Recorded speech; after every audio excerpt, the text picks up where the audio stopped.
Bonjour.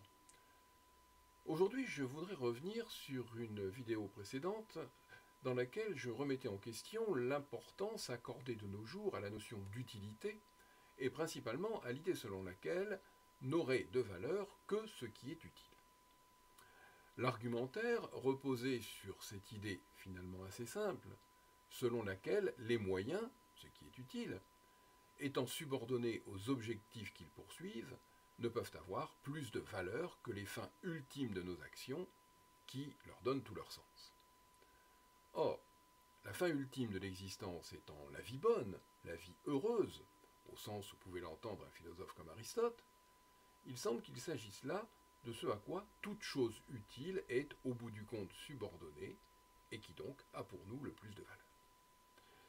Cette vie bonne étant le désirable par excellence, sa recherche n'est soumise à aucune autre finalité. Cependant, cette remise en question peut sembler problématique chez quelqu'un qui, comme je le fais souvent, se réclame de la pensée de Spinoza, chez qui la notion d'utile joue un rôle central. En effet, Spinoza affirme à plusieurs reprises dans l'Éthique que l'être humain recherche essentiellement ce qui lui est utile. Mais que met-il derrière ce terme et que peut-on en déduire au sujet de la valeur suprême de toute chose? La valeur suprême de toute chose réside-t-elle pour Spinoza dans ce qui est utile?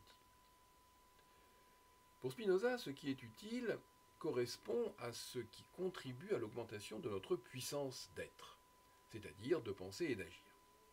L'utile permet le développement de l'aptitude à produire des effets sur soi et sur le monde extérieur, et bien entendu des effets que l'on pourrait qualifier de positifs, au sens où ces effets contribuent à l'augmentation de cette même puissance d'agir. L'augmentation de cette puissance d'agir s'exprime par cet affect vers lequel tend tout désir, la joie. La joie, comme l'écrit Spinoza, c'est le passage de l'homme d'une moindre à une plus grande perfection, c'est-à-dire à une plus grande puissance. Par conséquent, cette joie n'est pas utile, au sens que l'on donne communément à ce terme. Elle est la conséquence naturelle des actions qui contribuent à l'augmentation de notre puissance. Et Spinoza distingue d'ailleurs deux utiles, l'utile propre et l'utile commun.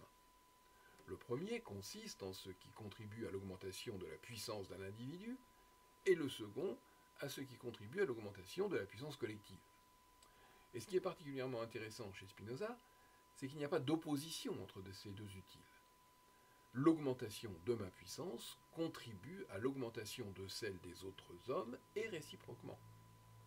Et c'est pourquoi il ne faut pas confondre cette distinction avec celle de l'intérêt particulier, voire de l'intérêt égoïste, et de l'intérêt général, au sens où pourrait l'entendre une conception simpliste du libéralisme, qui s'appuierait sur le principe selon lequel la recherche de l'intérêt particulier irait toujours dans le sens de l'intérêt général, tandis que toute démarche collective serait finalement contre-productive et nuirait à l'intérêt général. Chez Spinoza, il y a une totale réciprocité entre les deux utiles. Autrement dit, pour Spinoza, ma puissance s'accroît d'autant qu'augmente celle des autres hommes et de la collectivité dont je fais partie. Et réciproquement, la puissance de la cité à laquelle j'appartiens et plus largement celle de l'humanité, tout entière, augmente d'autant que la puissance de chacun se développe. Mais le problème, c'est que souvent, les hommes se trompent dans la recherche de ce qui leur est vraiment utile.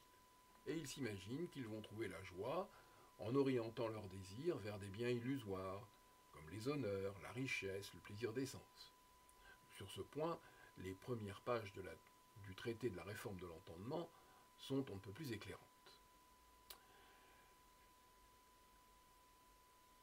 En réalité, tous ces biens ne permettent pas d'accéder à la joie.